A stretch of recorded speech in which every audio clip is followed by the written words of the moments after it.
What's up everybody, welcome to my vlog. I'm here at the East Bay Vivarium. This is the oldest reptile shop here in the United States, but not the oldest owned one. That's in Minnesota. I think it's Twin Lake Reptiles. I'll put a link for Dave Kaufman's channel where he highlighted this very place. Let's have a look at some awesome animals. Starting off with this beautiful albino berm. You know, I love albino berms. Bob Clark produced the very first ones back in 1980s, believe it or not. Albino berms are not for everybody, but if you want a berm, you gotta do a lot of homework. These guys get big. It's not a snake for children, for little Johnny. But if you ever get to the point of ever having to get rid of it, don't ever release it into the wild, especially an albino like this. This will be a buffet for predators, you name it. But albino, this is, I don't know if you guys can see him right now, but he's an Asian water monitor that came in as a rescue. These are not for everybody. You gotta have a lot of space. It's not something for little Johnny. If you guys are interested in owning a water monitor, I'd recommend reaching out to Kevin McCurley over at Nerd. He breeds these guys with a lot of success. And he has albinos and P-positive albinos, which I think is kind of cool, and the sulfur gene, another recessive trait. But reach out to him before you own a water monitor, or reach out even to Jay from Prehistoric Pets. I'll put a link for his put a link for him in the description. This is a cute monkey though. Next animal, this is a spur thigh tortoise. A lot of time people buy these that are so damn cute, but oftentimes people don't realize is that these are a commitment. He's only probably 5 years old, but I always say these guys are awesome animals, but you've got to have a lot of space. For somebody who lives in Pennsylvania or Maryland like me, this is not the best idea, because these are, as Jason Miller said, these guys are like the cows of the reptile world. They love to eat a lot of grass. Eat a lot of grass. They love a lot of space. Camp Cannon has these, so reach out to him if you want a tortoise like this. But please do your homework. Please buy a tortoise that's captive bred. Another albino berm. Beautiful. I told them earlier. This is a Sunfire genetic stripe reticulated python. This genetic stripe is a recessive trait. I don't know who produced it, but the Sunfire I think was produced over at Nerd by Kevin McCurley.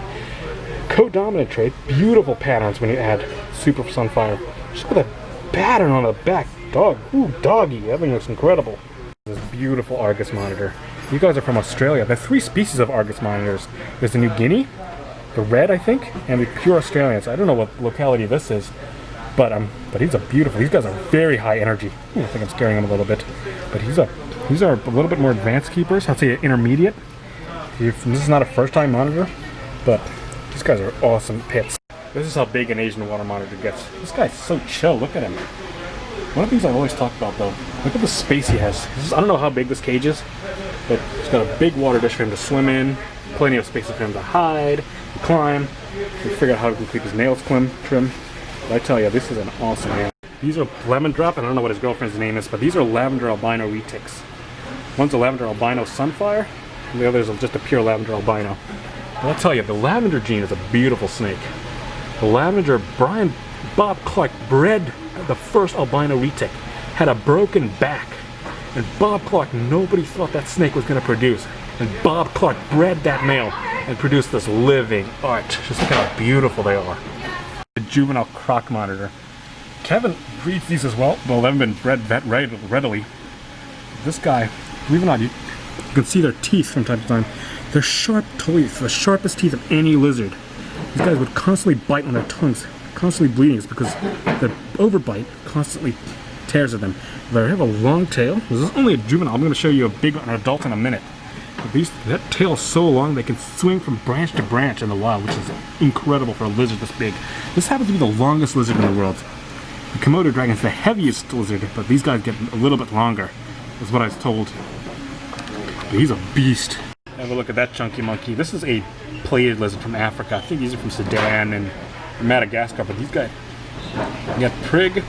These guys love to eat crickets and that kind of stuff. It's not a great beginner lizard. I want you to have a little bit of experience before you buy these. But the only thing I can suggest is that these guys are cool. They're just big chunky lizards. They're really nice, tame down to human well. But I want you to have a little bit of experience before you jump into one of these. Have a look at some of these tortoises here. This is a Spix tortoise. These are tortoises from South Africa, where I'm from originally.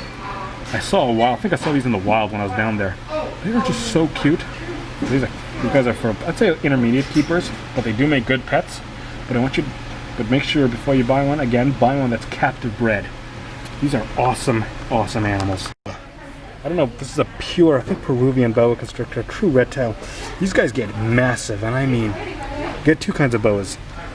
Sometimes you get multiple boas. This is a boa constrictor, and over here you've got a boa constrictor imparata, which is like the Colombian. This is a pure Colombian right here. It's a beautiful animal, like the ones I had. Her name was Madam. Sadly, she's gone. But this is a pure Peruvian boa. Look at that scar here. I think it must have been a rat bite. Yeah, it came in as a rescue, I think, as well.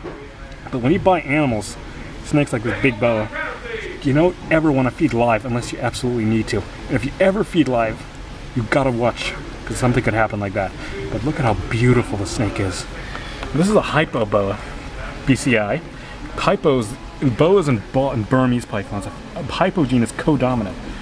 You get a super hypo that's almost virtually patternless, but a hypo berm produces the super fire, which is like a leucistic berm, which is incredibly beautiful. Now look at these beautiful Argentine tegos. These guys from Argentina, believe it or not, there was a population in Florida, believe it or not. Look at this guy here.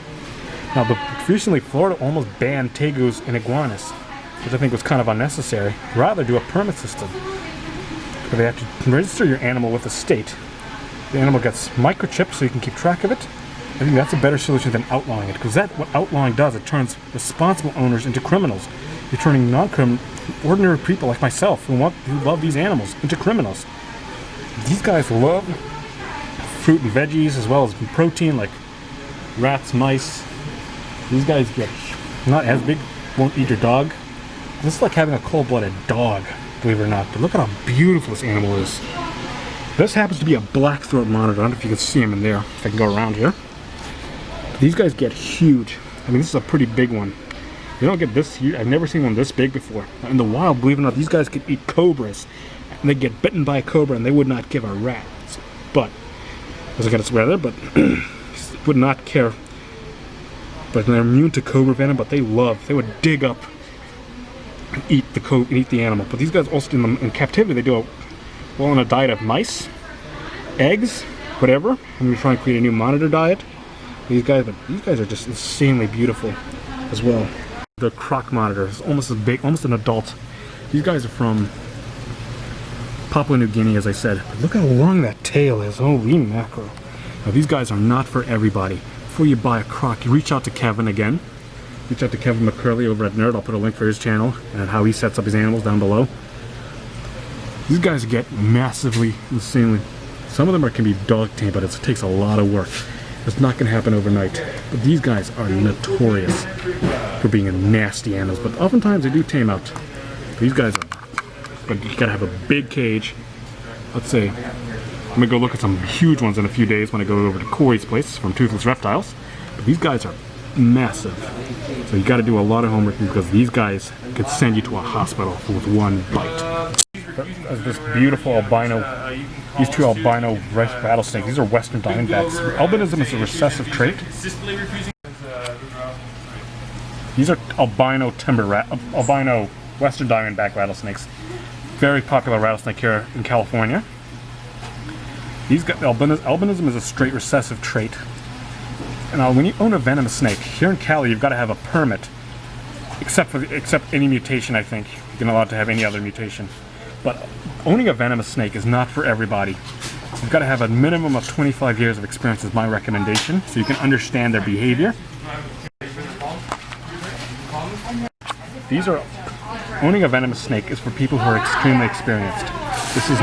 Venomous are only for people for 25 years of experience.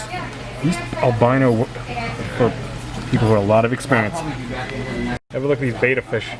These are Siamese fighting fish. You know I'm a big MMA fan, but in Thailand they would use these to fight. But that's illegal.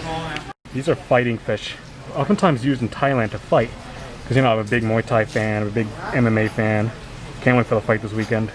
Let me know guys if you think it's a hypocritical read from say I love MMA, but don't like animal fights for cash. These guys are awesome Siamese fish. This animal I'm going to show off are these sliders. These guys would slide off. But these guys are becoming invasive all around the world. I want to design cages like this, ponds like this, where people can actually care for them properly. But these guys are awesome.